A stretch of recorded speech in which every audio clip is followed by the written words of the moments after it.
ఆకలి అవుతుంది. 20 రూపాయలే ఉన్నాయి నా దగ్గర. ఎలా? ప్లేట్ ఇడ్లీ ఎంతమ్మా? 25 రూపాయలండి.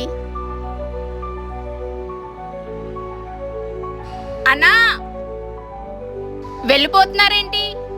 నా దగ్గర 20 రూపాయలే ఉన్నాయమ్మా. పర్వాలేదు, తీసుకోండి అన్నా. అన్నా, భోజనం చేసి 2 రోజులు అవుతుందన్నా, ఆకలి అన్నా.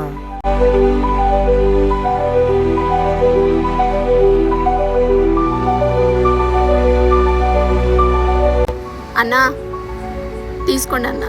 వద్దమ్మా, పర్వాలేదు. పర్లేదు, తీసుకోండి అన్నా.